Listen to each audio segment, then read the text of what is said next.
İslamın ilk dövrlərində Allah Taala insanlarla vəhiy vasitəsilə, Rəsulu vasitəsilə birbaşa əlaqə saxlayırdı. Amma Peyğəmbər sallallahu aleyhi ve sellem dünyasını dəyişdikdən sonra artıq İslamın coğrafiyası genişlənməyə başladı. Fərqli mədəniyyətlərə mənsub insanlar da artıq Allahın bu mübarək dinini qəbul etdilər. Və eyni zamanda Allah Rəsulu dünyasının dəyişməsindən sonra yeni hadisələr yarandı. Təbii ki, Peyğəmbər aleyhissalamın dövründə vəhiy birbaşa Allahdan gəldiyinə görə insanlar Quran və sünnədən başa düşmədiklərini, eyni zamanda hələ haqqında ayə nazil olmamış yeni qarşılaşdıqları məsələləri Rəsuldan soruşurdular və Peyğəmbər sallallahu aleyhi ve sellem də Allah Taala'dan gələn vəhiylər vasitəsilə bu sualları cavablandırırdı. Amma Peyğəmbərimizin vəfatının ardından vəhiyin kəsilməsi ilə artıq yeni ortaya çıxan hadisələrə cavab tapma yolları başqalaşdı. Bu da eyni zamanda özlüyündə məzhəblərin yaranmasına gətirib çıxardı. Belə ki, məsələn, tutaq ki, hər dəfə bu nümunələri veririk. Orqan köçürməsi hadisəsi Peyğəmbərimizin dövründə yox idi. Bu, sonradan tibbin kəşf elədiyi bir məsələ olmuşdu və bu məsələnin də artıq cavabını kimlər verdi? Alimlər Quran və sünnənin işığında bu məsələnin hər nə qədər dinə uyğun olub-olmadığını orada izah etməyə çalışdılar. Dolayısıyla bu kimi yeni hadisələr, bu kimi yeni fikirlər artıq yeni məzhəblərin də ortaya çıxmasına gətirib çıxardı əziz qardaşlar. Və eyni zamanda məzhəb sözünə baxdığımız zaman bu söz gedilən yol mənasında işlədilir. Yəni, dolayısıyla Peyğəmbərimiz 1400 il bundan öncə yaşamışdısa, bizim 1400 ilə getməyimizin yeganə yolu məzhəb alimləri vasitəsilə olacaqdır. Çünki Peyğəmbərimizin hədisləri, o mübarək sözləri alimlərimizin süzgəcindən keçərək günümüzə qədər gəlib çatmışdır. Quran-ı Kərimin təhrif olmamasının yeganə qaynağı hafizlərimiz, alimlərimiz, müştəhidlərimiz olmuşdur, əziz qardaşlar. Ona görə də məzhəblər bu kimi səbəblərdən dolayı yaranmışdır. Və eyni zamanda baxdığımız zaman Quran-ı Kərimdə məsələn namazı qılın deyər Allah Taala, amma namazın necə qılınmasından danışılmaz. Quran-ı Kərimdə Allah Taala oruç tutun deyər, amma oruclu insanın əməl etməsi gərəkən təməl məsələlərdən bəhs olunmaz. Quran-ı Kərimə baxdığımız zaman burada digər məsələlər var. Zəkat vardır, zəkatın kimlərə veriləcəyi qeyd edilir, amma nə qədər veriləcəyi qeyd edilməz. Yəni, Quran-ı Kərimdə dinin təməl əsaslarına yer verilib, amma təfərrüat məsələlərini burada bizim alimlərimiz Peyğəmbərimizin hədislərinə əsaslanaraq orada izah etməyə çalışmışdılar. Dolayısıyla bugünkü gündə məzhəblərin yaranması haqdır, həqiqətən də məzhəblərin ortaya çıxması təbii bir haldır. Bugün xütbəmizdə isə biz nəyə toxunmağa çalışacağıq? Məzhəbçiliyə toxunmağa çalışacağıq. Yəni, məzhəbçiliyin, təkvirçiliyin dinimizə verə biləcəyi fəsadlardan bəhs etməyə istəyəcəyik, əziz qardaşlar. Və baxdığımız zaman burada görürük ki, bir adamın hər hansı bir məzhəbə mənsub olması normal bir haldır. Amma məzhəbçi olması burada o qədər də normal bir hal kimi qarşılanmır. Çünki biz məzhəbçi bir insanı sanki ilkçi bir insana bənzədə bilərik. Məsələn, bir insan hər hansı bir xalqa mənsub olması normaldır, amma öz xalqını digər xalqlardan yuxarı görməsi sanki İslamda bir təkəbbürlülük əlaməti kimi qəbul olunur. Eləcə də məzhəbdə də bu şəkillər. Bir insan hər hansı bir məzhəbə mənsub olması normaldır, amma digər məzhəbləri burada artıq inkar etməyi onun nəyinə gətirib çıxarır? Onun sanki təkəbbürlənməyinə, sanki digər müsəlmanları təkvir etməyinə gətirib çıxarır. Ona görə də bu kimi hallar dinimizdə yol verilməz qəbul edilmişdir. Və baxdığımız zaman biz burada görürük ki, məzhəbçilik və eyni zamanda təkvirçilik sanki ikisi bir-birini bəsləyən xərçəng hüceyrələrinə bənzəyir.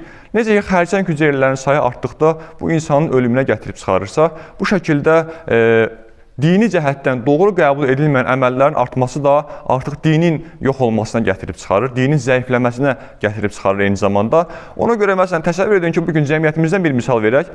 Namaz qılmayan bir insan tutaq gəlib bizə sual verir ki, sən namazını əli bağlı qılırsan, o birisi əli açıq qılır. Bunun səbəbi nədən ibarətdir? O zaman sən qayıdıb ona desən ki, mən əli bağlı qılıram, mənimki doğrudur, onunki yanlışdır. O zaman həmin insanın təxəyyülündə belə bir fikir canlanacaq ki, nə oldu? Din birdirsə, o zaman biri belə qılır, biri elə qılır, biri o birisini təkzib eləyir, biri bu birisini təkzib eləyir, o zaman həmin insanın dinə qarşı baxış açısında mənfi fikirlər yaranmağa başlayacaqdır. Amma sən o gün ona desən ki, mənim qıldığım namaz da qəbuldur, onun qıldığı namaz da qəbuldur, əsas olan Allahın huzuruna çıxmaqdır, əsas olan qəlbimizdə olan niyyətimizdir dediksə, artıq həmin adam namazdan qaçmağa bir bəhanə tapa bilmir. Həmin adam artıq anlayır ki, mən necə qılmağımdan asılı olmayaraq, orada əsas olan Allahın huzuruna çıxmağımda bunu yerinə yetirməliyəm. Dolayısıyla dinə gəlməsi də həmin adamın nisbətən daha da asanlaşmış olur.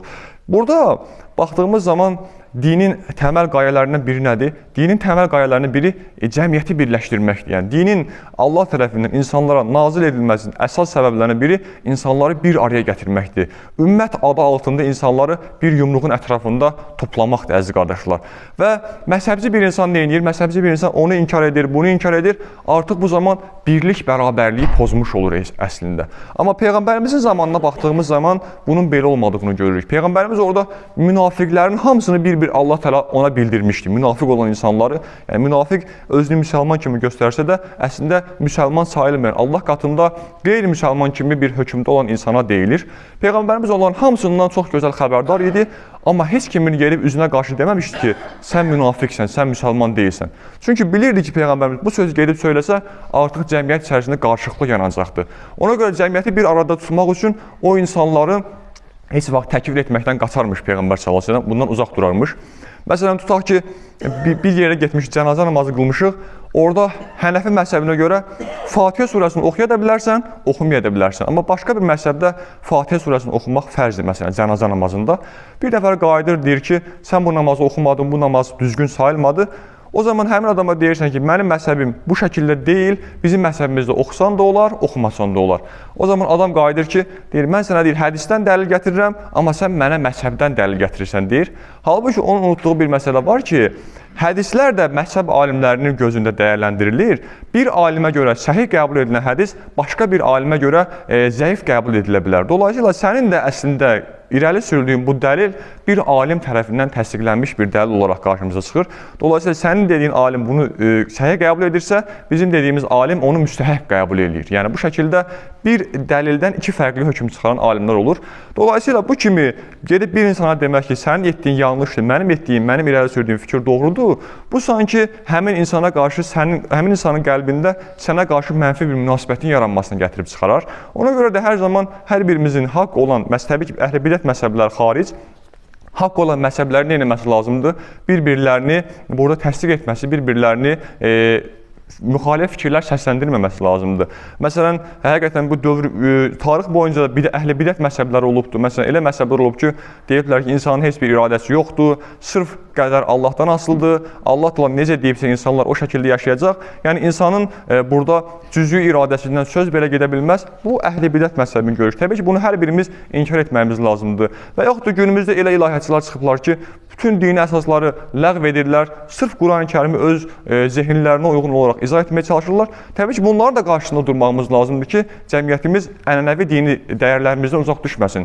Amma sırf haqq olan məsələləri inkar etmək nədir? Burada bizim müsəlman olaraq etməyəcəyimiz bir iş olmalıdır. Çünki Quran-ı Kərimdə Allah təala bizə neçə nümunələrlə bunun mənfi bir yol olduğunu göstərir. Məsələn, Quran-ı Kərimə baxdığımız zaman Rum surəsi 31-ci ayəsində buyurur ki, Bismillahirrahmanirrahim. Munibine ileyhi vettekuhu ve aqimus salate ve la tekunu minel müşrikin minellezine ferragu dinahum kullu hizbin bima ladeyhim ferihun. Deyir, Allaha tövbə edərək ona yönəlin, Allahdan qorxun, namaz qılın və müşriklərdən olmayın. O müşriklər ki, dinlərini bölüb parça-parça oldular və onlar deyir, hər bir firqə öz əlində olana görə digərlərinin nisbətən daha sevinclidir. Yəni, müşriklərin belə bir adəti var idi ki, onlar ayrı-ayrı firqələrə bölünmüşdülər və hər bir firqə başqa firqəni inkar edirdi. Bu müşriklərin adətlərindən də Quran-ı Kərimdə qeyd edilir. Daha sonra başqa bir ayət-i kərimədə baxdığımız zaman Həzrət İsa əleyhissalamdan bəhs eləyir. İsa əleyhissalam gəlir insanlara Allahın dinini anladır, Allahın dinini izah eləyir. Daha sonra o izahın ardından Allah təala belə bir ayət-i kərimə buyurur ki, فَاخْتَلَفَ الْأَحْسَابُ مِنْ بَعْدِهِمْ فَوَيْلُ لِلَّذِينَ ظَلَمُوا مِنْ عَذَابِ يَوْمٍ عَظِيمٍ deyir. Yəni deyir, o insanlar Həzrət İsa'dan sonra deyir, ayrılığa düşdülər və ixtilafa girdilər deyir. Həqiqətən də o şəkildə zalımlıq edən insanların vay halına deyir. Yəni, dolayısıyla ixtilafa girmək, Yəni insanlar bir-birlərinə qarşı o şəkildə sərt davranmalar nədir? Əslində bir vay olsun deyir o şəxslərin halına Qurani-Kərimdə Allah Taala.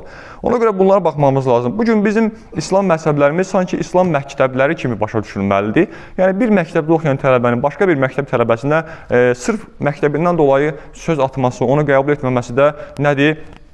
Qəbul olunmaz bir haldır, əziz qardaşlar. Və həqiqətən də sonda onu qeyd edək ki, iki nəfər, ikisi də müsəlman olmasına baxmayaraq, bir-birlərini qəbul etməmələri sanki eyni anadan dünyaya gələn iki övladın bir-birini qəbul etməməsi kimidir. Yəni, onları birləşdirən ailə bağı vardır, onların anası atası eynidir, amma onlar bir-birilə yola getmirlər. Yəni, bunun həqiqətən də çox acı fəsadlarının olduğunu eyni zamanda görməliyik. Məsələn, iki nəfər bir-birini təksib edib, bir-birini öldürürlər, hətta bunu edən müsəlmanlar da var, dırnaqarası müsəlmanlar. Bunu iki nəfərin bir-birlərinə qarşı müharibə apardığı müsəlman qrupları da vardır. Təbii ki, bunlar qəbul edilməz hallardır, əziz qardaşlar. Ona görə bunlara diqqət etməyimiz lazımdır və buna görə də Allah Taalaya dua edək ki, sonda Uca Rəbbimiz bizi hər zaman bir olan, bərabər olan bəndələrindən qərar versin və o ki, hədis şərifdə keçirir, Peyğəmbərimiz buyurur ki, möminlərin deyir, əməlləri həftədə 2 dəfə Allah Taalaya ərz edilir. Qəlbində bir-birlərinə qarşı kin olan, küdurat olan insanların əməlləri isə Allah tərəfindən qəbul edilmir. Ona görə də Uca Rəbbimiz hər birimizin qəlbinin bir-birinə sevgi ilə bağlanmasını bizə nəsib eyləsin. Allah Teala Ali İmran surəsində bildirdiyi kimi hamılıqla onun ipindən möhkəm bir şəkildə yapışmağı da cümləmizə ikram eyləsin.